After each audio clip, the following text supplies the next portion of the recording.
To God Be the Glory is a hymn most often associated with large, multi-generational choirs singing for closing ceremonies and victory celebrations. We typically research for you hymns you can sing and play thoughtfully to yourself as prayers or meditations.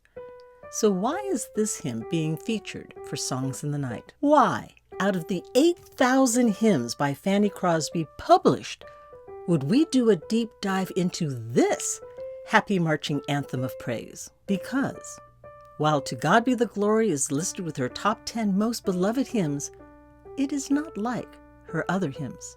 Let's look at how God lifted to prominence this hymn out of the sea of poetic words written by one blind woman in the 19th century. In 1820, 6-week-old Frances Jane Crosby had an eye infection, and a mustard poultice was applied to her eyes by an unqualified doctor. Whether her optic nerve was damaged or her corneas burned, Fanny would only be able to see the difference between day and night for the rest of her life. Fanny's father died when she was 6 months old, and her widowed mother, Mercy, had to seek employment away from home as a live-in servant and could not have Fanny with her. God, to his glory, made sure Fanny was left in the care of her God-loving grandmother, Eunice. Never underestimate the importance of a prayerful grandma on a child's life. Eunice believed if God denied you something, you were meant to do without and should depend on God's better plan for you.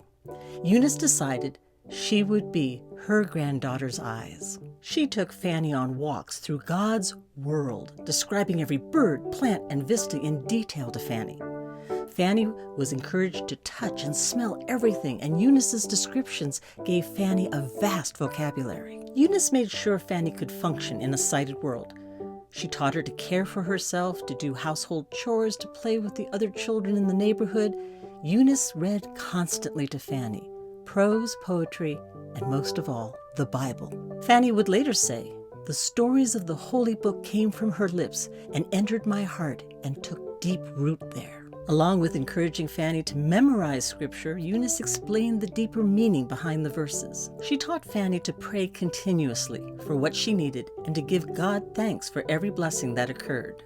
To appreciate how extraordinary Fanny's childhood was for the 1800s, we need a historical note. The male-dominated North American world Fanny Crosby was born into in 1820 believed that a person who could not see could not experience a full and meaningful life. If you couldn't see, how could you think, communicate, or be anything but a drain on your family or society? Louis Braille's tactile print for the blind would not be adopted in France until 1854. Helen Keller would not have her breakthrough communication moment with Annie Sullivan until 1887 and wouldn't write about it until 1903. Despite being a very capable child, as she grew older, Fanny realized she was being denied access to the world by being denied an education. Repeatedly, Fanny attempted to go to school with the other children in her neighborhood, but in the 1830s, teachers had no idea how to teach someone who could not see the slate or do sums on the chalkboard. Fanny poured out her frustration and depression to Eunice, and the two prayed to the kind Father. Later, alone in her room, Fanny prayed, "Dear Lord, show me how I can learn like other children." She wrote that her anxiety at once changed to the sweet consciousness that my prayer would be answered in due time. For God's glory, Quaker philanthropist Samuel Wood started a school for the blind in 1831 in New York City. The happiest day in her life was in November 1834, when her mother read to her an ad about the New York Institute for the Blind. Fanny cried, "Oh, thank God, he has answered my prayer just as I knew he could." Fanny left by stagecoach March 3, 1835, just before her 15th birthday, to live at the New York Institute for Education of the Blind. She spent 8 years there as a student. After she graduated in 1844, she joined a Washington, D.C. lobbyist group and was the first woman to speak in the United States Senate, arguing for the support of education for the blind. She returned to the New York Institute for the Blind and taught there until 1858. Fanny Crosby wrote librettos for cantatas, popular songs for parlor rooms and stage, and political songs for the Mexican-American War and the Civil War. Since publishers didn't want entire hymnals by one author, she published under nearly 200 different pseudonyms. Her most popular hymns were written between 1864 and 1873. William H. Doane was born in 1832 and grew up to be a successful woodworking machine manufacturer in Cincinnati, filing over 70 patents for inventions that increased woodworking productivity. Music was Doane's hobby. He sang in the church choir and composed popular songs until a heart attack at age 30 prompted him to focus on writing sacred melodies. On a trip to New York in November of 1867, Doane was asked by a friend to write a hymn for the anniversary celebration of a New York mission. Writing the music wasn't difficult, but Doane was struggling with the lyrics. He prayed in his hotel room that God would send him a poem for this project, or preferably connect him with a poet who could supply religious verses for his tunes. All glory be to God, for at once Doane answered a knock at the door and a little boy handed him an envelope. Inside, a note read, "Dear Mr. Doane, I have never met you, but I feel impelled to send you this hymn. May God bless it. Signed, Fanny Crosby." The words fit his tune perfectly. The mission's reverend enthusiastically asked where Doane had gotten the lyrics.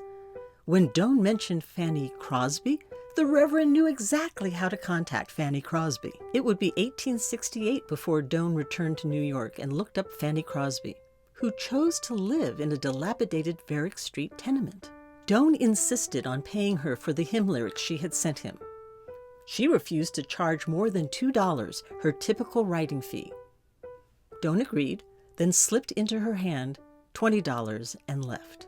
They would collaborate for the next 47 years on an estimated 1,500 hymns. They wrote a hymn specifically for Sunday school use, and Fanny titled it Praise for Redemption. It was first published in 1875 in two hymnals, Book of Praise for the Sunday School and Brightest and Best. It would be published in 259 hymnals, sometimes as Praise for Redemption, sometimes by its first line, To God be the glory. And yet, compared to other Crosby and Doane hymns, it was not very popular. Both Fanny Crosby and William H. Doane died in 1915.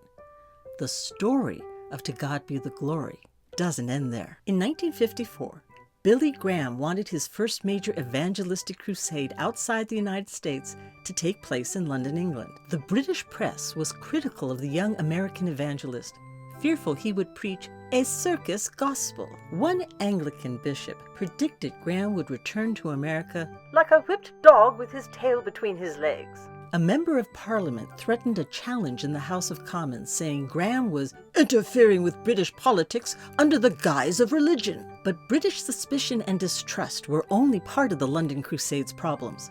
Funds were short, and the team had to take pay cuts. Graham was advised to cancel or postpone the meetings. Billy Graham prayed, believing he was there to revive an England where only 10% of the population attended church. Cliff Barrows, the music director for Billy Graham's team, was compiling from English hymnals songs for the Greater London Crusade hymn book, but not finding revival-style gospel hymns suitable for the crusade. Reverend Frank Culkin of Norwich Cathedral came to Barrows with a copy of Praise for Redemption by Fanny Crosby and William Doane. Barrows put it in the set list. Billy Graham's London Crusade ran for 3 months, from March 1st to May 29th, with meetings in Haringey Arena, Hyde Park, and Wembley Stadium. 2 million people attended, including the Archbishop of Canterbury and Prime Minister Winston Churchill. The hymn we know as To God Be the Glory became the Crusade's theme song. After the 1954 London Crusade, To God Be the Glory became a main hymn of Graham's ministry and was introduced around the world and back to the American public throughout the 1950s and 1960s. Ministry leaders who attended Billy Graham crusades brought To God Be the Glory back to their churches, missions, ministries, and it became once again a mainstay of Sunday school praise songs. If you would like to learn more about the redemption message this hymn explains, watch The Meaning of To God Be the Glory. If you'd like to learn how to play and sing To God Be the Glory, check out our video on the music of To God Be the Glory. If To God Be the Glory by Fanny Crosby is part of your hymn repertoire, let us know what it means to you in the comments below. And as you do that, we'd be grateful if you would tap like and subscribe to Songs in the Night.